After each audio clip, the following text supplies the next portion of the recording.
All right, let's move on to Las Vegas Raiders. The Raiders are going to finish in the new composite here, 24th, B+ per PFF. Starts with Brock Bowers at pick 13. And then Jackson Powers-Johnson, the center/guard out of Oregon. Delmar Glaze, the tackle/guard out of Maryland. DeCamerion Richardson, the corner out of Mississippi State. Tommy Eichenberg, linebacker out of Ohio State. Dylan Loeb out of New Hampshire. Or is it Loeb? I was never 100% sure on that one, and I've closed the beast. So let's find out. Let me add it back up. Love Trey Taylor, the safety out of Air Force. MJ Devonshire, the cornerback out of Pittsburgh. Your initial thoughts when you're looking stuff up? Yeah, give us your Air Force nugget. Well, we'll come back to Trey Taylor. Come back to Trey Taylor. Let me start with the Raiders thing. First off, I love Brock Bowers, the player. I was perfectly fine with him as a top 10 pick. I think the Raiders just literally said best player available here. What do you got? Lobby. So the background, Dylan. So he's written it out, and then the pronunciation guide is rhymes with Wowby. That's how he's Dylan Lowby? That's how he's rhymes with Wowby. I don't think I heard anybody say it that way throughout the entire process. You want to argue with Dane? No, I don't. I mean, you did point out he's a proven liar. Nobody remembers that. That was Friday night, middle of the draft. Right. I mean, he lied to us. How did he lie? What was it again? Oh, yeah. Brian Thomas' floor was the Steelers. Was 20. Yeah. He landed at 23. He did lie. Liar. So, Wowby. Dylan Lowby, the running back out of New Hampshire. So, yeah, my initial take on the Raiders, like in a vacuum, I love their first two picks. Brock Bowers, the tight end, absolute playmaker that I think could play big slot. When he's running routes against man coverage, you could throw it up to him. He can go get it. Incredible hands, incredible ball skills, outstanding after the catch as a tight end.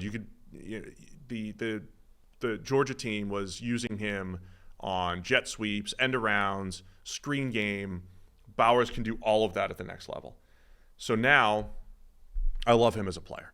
Jackson Powers-Johnson, getting him at 44, I love him as a player. I think he could step in at center or guard. They've got decisions that they can make there. They signed Cody Whitehair, who's coming off the worst season of his career. JPJ could play left guard there. Andre James coming off of one of his best seasons at center. They've got flexibility there either way. Yeah. So I love the first two picks.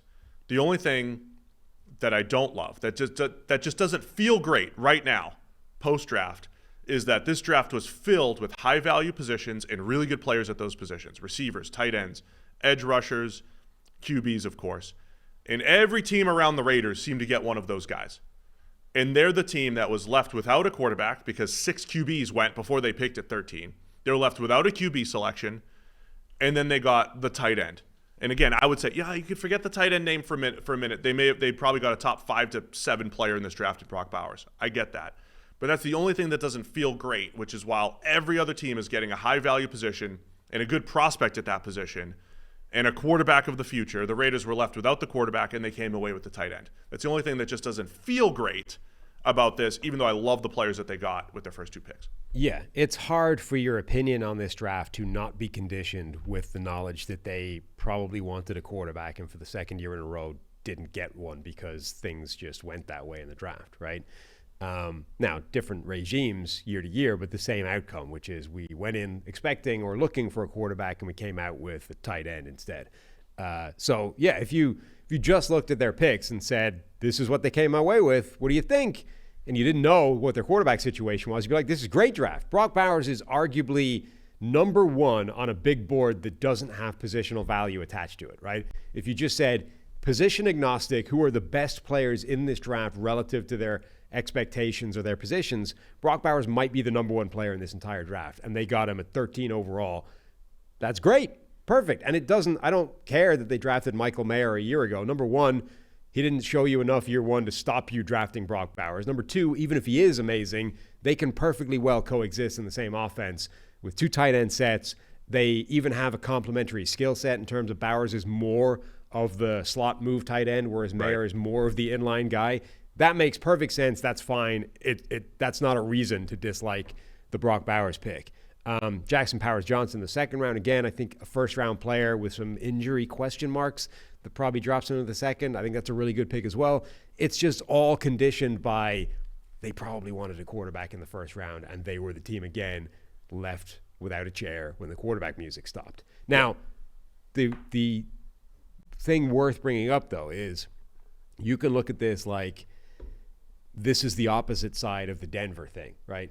Denver effectively, potentially, we don't know where he ranks on their board, but Denver potentially did the Christian Ponder, Jake Locker type desperation move of, we need a quarterback. They're all gone. Just grab the next guy. The Raiders looked at this and said, the quarterbacks are gone. We're not doing anything crazy. Let's just stay disciplined. We'll figure it out later, right? To be fair to them, Aiden O'Connell and Gardner Minshew is the type of quarterback situation that can muddle through a season. I mean, we thought the Colts season was done basically as soon as Anthony Richardson went down. Gardner Minshew came in and almost got them to the playoffs, right? He had a pretty good year. So, this is a quarterback situation that's viable, at least this year. It isn't good, and you don't like it because it's a short-term thing. But if it's this relative to trading the farm to go get a guy or doing something desperate, with their pick, or it's at least justifiable. It just feels, That's all. And so I would view this from, okay, what happens a year from now? So what happens this year and then a year from now? Aiden O'Connell's a guy that both of us loved as a developmental QB prospect. Right. So maybe he gets a shot here. And like you said, Gardner Minshew is one of the best backups in the NFL. And when you surround them with, I'm assuming Davante Adams will still be on the roster.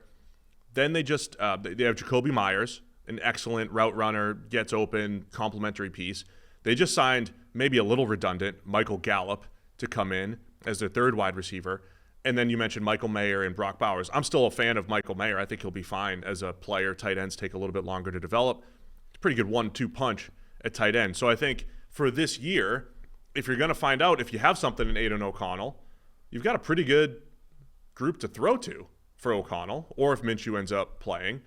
And then a year from now, again, let's assume Davante Adams is still here. I don't know if he's going to be gone by then. A year from now, you've got pieces in place that if Dak Prescott is a free agent, or if you're trading for a quarterback, or you're drafting the next quarterback, or whatever it looks like, Bowers helps the infrastructure there. So, look, I think there's the long-term aspect of Bowers and JPJ helping this offense.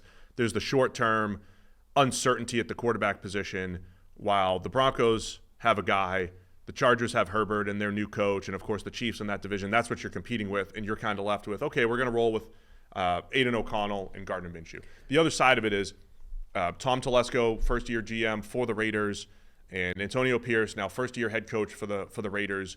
It is turnover here. So are you expecting to have everything in place in year one? Probably not. So you have time to get there. So that's I like the players that the Raiders got. Obviously, still more work to do to figure out who the signal caller is for the future. This is not massively relevant to a draft grade, but would you trade Davante Adams at this point? I think I might. I mean, I haven't looked at the contract details as far as when. Yeah, the cap number for 25 is up at 44. So this is like the time that you would want to get out of it because of the massive cap number. They save cap space this year, even if they trade him away. They certainly save it next year. Clearly, this is I still want to get a lot for him right now. Sure, but this is a tread-water year. It's probably the last year that he's going to have significant value. There are teams out there now that need that guy. Like we've said, the Patriots wide receiver room looks like a bunch of number twos still. I mean, if I'd said if they found a way of trading for Brandon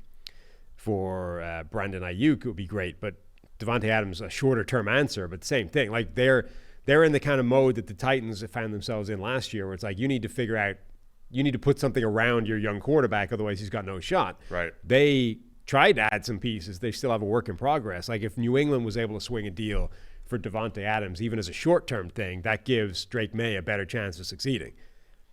Yeah, it might be a good move. I mean, that was the Raiders, I think, are in this position where they're just in this. Look, they overachieved a little bit last year. They beat the Chiefs down the stretch. They turned things around a little bit under Antonio Pierce, but they still don't feel like a great contender. And it's because a couple of years ago, I think they played that halfway game, right? It was like, we're going to rebuild. We got a new regime. We're starting from scratch, and we're going to trade for Davante Adams as well. And so they did both. And so now it's another chance to kind of reset. We don't have our quarterback yet.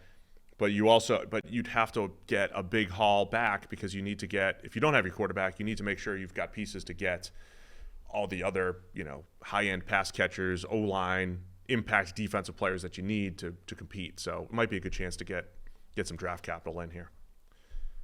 Beyond that, I thought Delmar Glaze was a little bit higher than expected on the draft board there. I think he's got backup tackle potential. I think he's a better tackle maybe than guard. Tommy Eichenberg I love in the 5th round as a productive linebacker. I think Laube has a chance to be a pass game contributor at running back. And then Trey Taylor, Ed Reed's cousin. Yeah, there you go. Safety Trey Taylor out of Air Force. As I tweeted a couple weeks before the draft, I said, man, I want this dude on day 3. Flies around the field, very productive football player, model guy that you could steal at pick 223 in round 7. Absolutely love that pick. Laube rhymes with Wowby. I mean, he could be a serious factor in that backfield. Remember, they lost Josh Jacobs, obviously, in the offseason, so they have Zamir White and Alexander Madison ahead of him on the depth chart. Number one, neither of those guys are amazing as receiving options, which is where Laube is going to make his first impression. But neither one of them are necessarily going to keep you away from putting him on the field and rundowns either. That guy could be a serious contributor just because that backfield doesn't look great. Yeah, so I like a lot of the Raiders draft. I think they got solid contributors. As we've said this whole time, there's not a whole lot of drafts where we're just like, ooh, this is terrible. Most seem reasonable. It's just a matter of the Raiders have uncertainty at quarterback, whereas almost every other team in the league either has the quarterback or at least a new guy to bring some hope. And I'm an Aidan O'Connell fan. I'll just say this. I don't hate the idea of seeing Aidan O'Connell for one more year. I'm just saying also in recent history, we've seen Desmond Ridder, 3rd-round pick, showed some stuff, got a full year, didn't work out. Sam Howell was the same thing. 5th-round pick, Let's just roll with him. Let's see what he has. It didn't work out. I'm good with taking those shots, though, because if he does hit and Aidan O'Connell takes a big step forward in year 2, it's like, okay, now he's our guy and he's on a rookie contract. There's some value in that. In every other game, Aidan O'Connell looked like the dude. Remember, he was like, good game, bad game, good game, bad game. He's shown some stuff. I'm okay with seeing that, but clearly you want to get maybe some more QB options in there to hedge your bets, like maybe the Falcons did. Yeah, and I mean, from a fan point of view, just from an interesting, neutral observer's point of view, I love seeing those guys being given an opportunity because it's data that you don't normally get.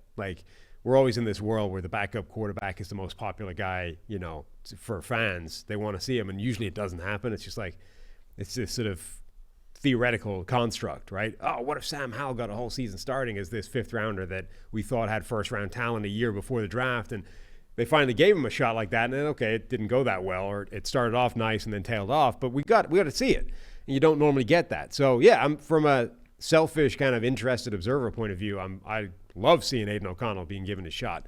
On the other hand, as an actual analyst, you're like, yeah, there's probably not much chance that works out.